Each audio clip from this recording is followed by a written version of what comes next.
Bismillahirrahmanirrahim. Hati-hati ya Pak. Kadang-kadang fitnah itu lebih lembut dan banyak manusia terseret pada fitnah daripada bala.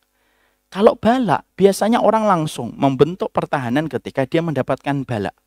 Dia langsung ingat, dia langsung istighfar, dia langsung bertobat sama Allah kalau mendapatkan bala. Tapi biasanya orang kalau mendapatkan fitnah, itu mereka tidak banyak menyadari. Dan banyak orang selamat dari bala, tapi belum tentu selamat dari fitnah. Fitnah itu salah satunya adalah anak, istri, dan keluarga, dan harta dia. Padahal itu juga fitnah. Makanya Masya Allah ya, kalau boleh agak sedikit keluar dari materi, saya sampaikan. Saya kagum sekali dengan kisah yang pernah saya baca di satu buku. Tentang kisah cintanya Buya Hamka kepada istrinya. Ketika istrinya wafat lebih dulu daripada Buya Hamka. Maka Buya Hamka sepeninggal istrinya, maka Buya Hamka ini justru mengaji Al-Qur'annya ditambah. Jadi kuantitas beliau ketika membaca Al-Quran lebih panjang dan lebih lama daripada sebelum istrinya wafat. Dan sering sekali anak-anaknya menjumpai bagaimana Buya Hamka sholat 2 rakaat. Karena terjadi perubahan pada diri Buya Hamka setelah istrinya meninggal dunia dengan perubahan semacam itu, maka anak-anaknya mencoba bertanya dan berdialog dengan abahnya. Kenapa Buya setelah sepeninggal istrinya, setelah sepeninggal ibu mereka justru menambah bacaan Qur'annya dan justru sering kami jumpai melaksanakan sholat 2 rakaat. Lihat Pak, hati yang kenal dengan Robnya Pak. Buya Hamka. Jawabannya tidak terfikir oleh kita. Beliau berkata, "Ya nak, abahmu, Buya, ketika sepeninggal ibu kalian, lalu Buya banyak membaca Al-Quran dan diperbanyak jumlah yang dibaca dan lebih lama Buya itu membaca Al-Quran. Karena sesungguhnya Buya ini khawatir, jangan-jangan cintanya Buya kepada ibu kalian itu lebih besar daripada cintanya Buya kepada Allah. Karena merasakan kesedihan. Sedih banget Buya Hamka itu ketika ditinggal istrinya. Maka ketika aku khawatir, kalau kadar cinta saya ini terlalu besar, yang kalah dengan cintanya kepada Allah, maka Buya itu membaca Al-Quran untuk membuktikan kepada Allah, bahwasanya saya lebih cinta engkau ya Allah, walaupun saya cinta makhlukmu, yaitu adalah bernama istriku. Makanya setiap rasa khawatir itu muncul. Saya khawatir kalau dinilai oleh Allah. Kenapa kamu cinta makhluk lebih besar daripada cintanya kepadaku? Karena aku khawatir itu saya akan dihisap oleh Allah. Saya baca Al-Quran lebih banyak. Untuk menjadi kafarah, untuk menjadi penebus. Kalau memang itu yang terjadi. Saya nggak mau itu terjadi. Anaknya kaget. Setelah itu, anak-anaknya nanya. Lalu sholat 2 rakaatnya untuk apa? Lalu dijawab sama Buya Hamka. Sholat 2 rakaat itu sholat taubat. Kalau memang cintaku kepada istri lebih besar, aku bertobat sama Allah. Aku memohon ampunan kepada Allah. Kita mendapatkan fase kehidupan hati seorang manusia kayak gini, Pak. Ini menunjukkan bagaimana orang yang bertauhid itu paling sensitif terhadap Robnya. Lu sampai urusan cinta dia kepada istri pun dia ngerasa, ini jangan-jangan mengganggu cinta saya kepada Allah. Jangan-jangan kadarnya itu lebih besar daripada cinta saya kepada Allah. Dan itu diperlihatkan oleh Buya Hamka ketika wafat istri beliau. Ini menunjukkan kepada kita, Buya Hamka itu sensitif terhadap fitnah. Karena memang fitnah itu beda dengan bala.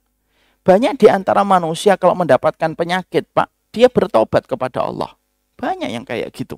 Saya sering sekali menjumpai kisah nyata bagaimana orang ketika didiagnosa dengan penyakit, diagnosa penyakit itu menjadi sebab dia kembali kepada Allah, meninggalkan dosa, memperbaiki kehidupannya setelah dia didiagnosa dengan penyakit.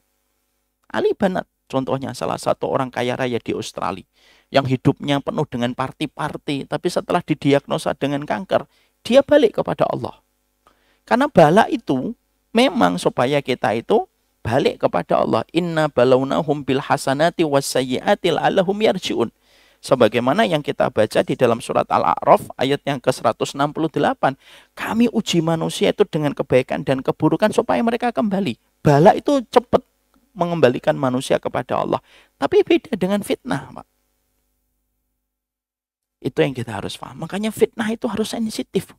Cintanya kita kepada anak tidak boleh mengalahkan cintanya kita kepada Allah. Makanya anak kalau tidur di waktu subuh, bangunin. Jangan mengatakan kasihan. Padahal Allah sudah memanggil anak kita. Maaf ya Pak, kita ini lemah Pak. Kita ini lemah. Jujur aja, kita ini lemah. Banyak dosa dan banyak maksiat kita selaku orang tua. Lah kalau kita menyadari diri kita lemah, lalu kita tidak membawa anak kita ke tempat pemilik alam semesta, yaitu adalah Allah. Dan ini rumahnya. Terus atas alasan apa Allah itu akan menutupi kelemahan kita kalau kita tidak pernah membawa anak kita ke masjid? Karena apa Pak? Orang yang tidak mau repot pada 15 tahun pertama ketika anaknya itu bertumbuh kembang, dia akan menghadapi badai pada sisa kehidupan anak itu. Makanya karena kita lemah, bawa anak kita ke masjid supaya kita membuktikan kepada Allah, saya sayang sama anak ini, terutama ketika tidur. Banyak orang tua itu kalau mendapati anaknya tidur dicium-cium, karena itu merupakan momen yang paling indah. Melihat anak itu dengan polosnya.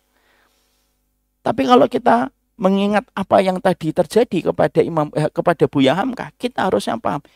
Cintanya kita kepada anak tidak boleh mengalahkan cinta kita kepada Allah. Bawa anak ke masjid supaya kita lalu bisa mengatakan sama Allah, saya lebih mencintai engkau ya Allah. Ini anak saya bawa. Karena fitnah itu terkadang nggak terasa. Banyak orang, mereka mendapatkan fitnah. Jadi istrinya itu akhirnya terseret pada fitnah. Mendapatkan fitnah dari suaminya, dia terseret dengan suaminya. Mendapatkan fitnah pada anaknya, dia terseret pada anaknya. Makanya Allah memperlihatkan fase kehidupan Nabi Nuh dengan fitnah pada anaknya. Supaya kita tahu bagaimana sih caranya untuk tetap mempertahankan Allah walaupun harus kehilangan dengan anak. Coba kalau kita tidak ada Nabi Nuh Pak, kita bingung Pak. Setiap dari kita kalau sudah solih ternyata anak kita tidak solih, kita akan bingung. Hadirnya Nabi Nuh itu menjadi penawar kita. Kalau ada di antara orang tua yang diuji dengan anaknya, padahal dia sudah berdoa, dia sudah berikhtiar semaksimal mungkin, effortnya sudah luar biasa, tapi anaknya justru mengambil sikap yang selalu berseberangan dengan sikap orang tuanya. Dengan adanya Nabi Nuh, kita setidaknya lega. Oh, Nabi Nuh aja diuji dengan anak. Makanya fitnah itu banyak menyeret manusia. Banyak terseret fitnahnya pada istri, sebagaimana kisah yang disampaikan oleh Hasan Al-Basri. Hasan Al-Basri itu pernah menceritakan sebuah kisah nyata. Beliau pernah masuk pasar, suk. Ketika beliau masuk pasar, beliau menjumpai ada seorang pedagang menawarkan dagangannya, tetapi dengan berbagai macam cara, sampai dia berbohong di dalam apa yang dia dagangkan. Orang-orang di pasar itu sangat mengenal pedagang ini. Orang itu berbisik, wahai Hasan Al-Basri, beliau menggunakan cara ini, menggunakan cara ini. Hasan Al-Basri menjawab secara fikih dan hukum, cara yang dilakukan salah. Hasan Al-Basri tahu, oh itu pedagangnya.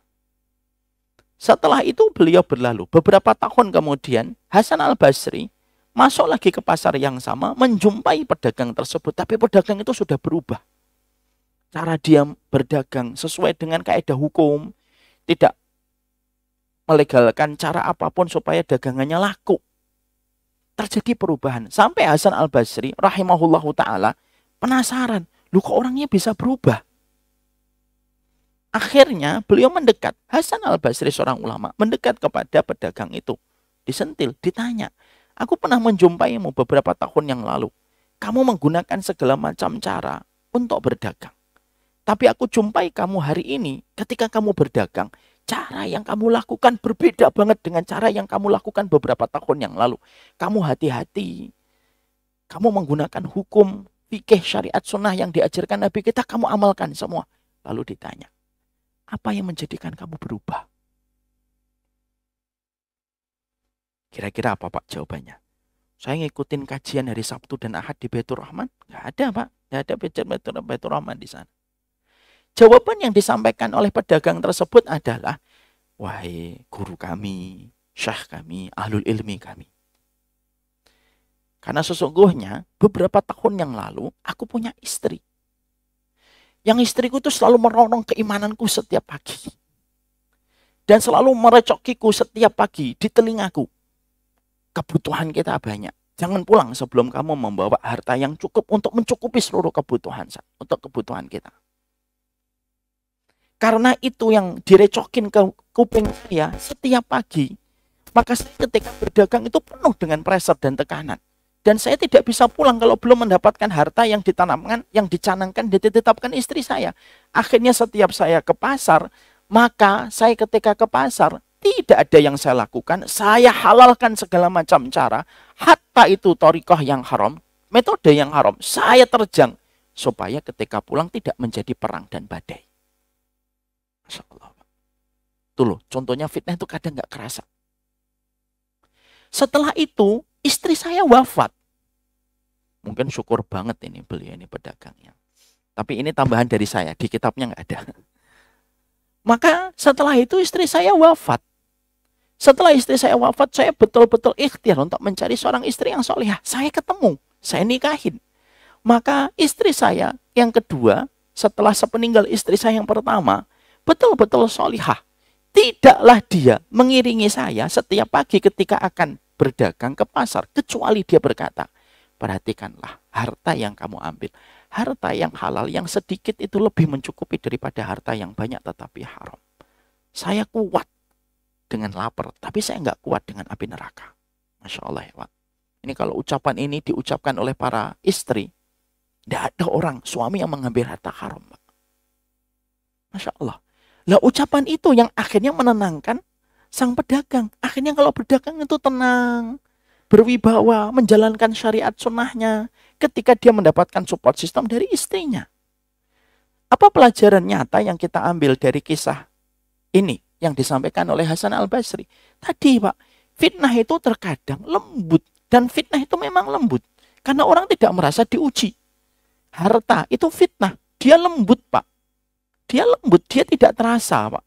Tapi terkadang itu bisa menyeret kita untuk meninggalkan ketaatan gara-gara fitnah.